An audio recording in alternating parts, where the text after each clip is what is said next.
আল্লাহ বলছে ফাহাল আনতুম মুনতাহুন, হে আমার ইমানদার বান্দা, তাহলে এতগুলো ক্ষতিকর কথা শুনে তুমি কি মদ এবং জুয়া থেকে ফিরবে না? তাফসীরের মধ্যে আছে বন্ধু, কোরআনের তাফসীরে আছে, এ আল্লাহ যখন এই আয়াত নাজিল করছে ফাহাল আনতুম মুনতাহুন, হে আমার ইমানদার বান্দারা, মদ এবং জুয়ার থেকে তোমরা তাহলে ফিরবে না, ফিরবা না? তো সাহাবায়ে কেরাম সবাই তখন নবীজির সামনে যারা উপস্থিত শুনছে নবীজির জবানে এই আয়াত সাথে সাথে সাহাবীরা বলছে, দুই হাত তুলে আল্লাহকে সাক্ষী রেখে বলছে, ইয়া রাব্বি কাদ ইনতাহাইনা, হে আল্লাহ আমরা ছেড়ে দিলাম। এজন্য এখনো তোমরা সবাই বলো যে আল্লাহ আমরা ছেড়ে দিলাম। বলেন, হাত উঠান, বলেন আমরা আল্লাহ ছেড়ে দিলাম। আল্লাহ তৌফিক দান করে। অর্থ হলো আমরা সবাই নেশা করি, আমি এটা বলি নাই, বুঝানোর উদ্দেশ্য হলো যে আল্লাহর নাফরমানি থেকে আমরা বিরত থাকবো। একক ব্যক্তিকে তো দাঁড়া করানো লজ্জার বিষয়, এজন্য সবাই মিলে হাত তুলবে।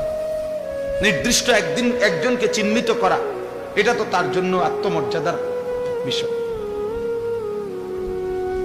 আল্লাহ বুঝার তৌফিক দান করে। প্রিয় ভাই আমার, বাপ আমার, আমাদের এটা উচিত।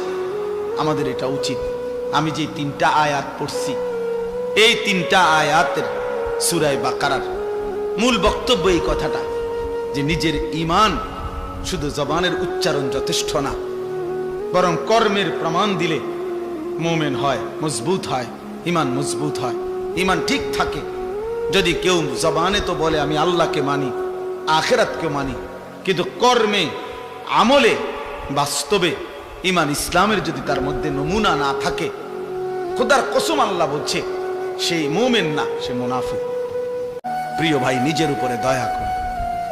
সার্টিফিকেট দেখে মুসলমান না, হাসরের ময়দান ভোটার আইডি কার্ড দিয়ে না, জন্ম নিবন্ধন সনদ দিয়ে না, পাসপোর্ট দিয়ে না, সেজদা দিয়ে, আল্লাহর গোলামি, আল্লাহর বন্দিগি দিয়ে প্রমাণ করতে হবে আমার দিলের মধ্যে কালেমা, আমার জবানে কালেমা, আমার সারা দেহে কালেমার প্রতিচ্ছবি, ঈমানের প্রতিচ্ছবি, তাইলেই আমি মুমিন, নাই তো মুনাফিক।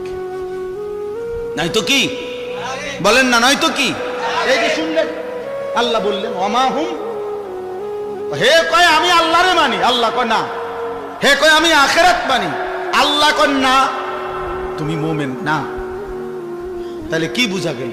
একজন মানুষ মুখে বলার পরেও আল্লাহ বলতেছে সে মুমিন না, তাহলে বুঝা গেল শুধু মুখের উচ্চারণ যথেষ্ট নয়, এটা বাদ না।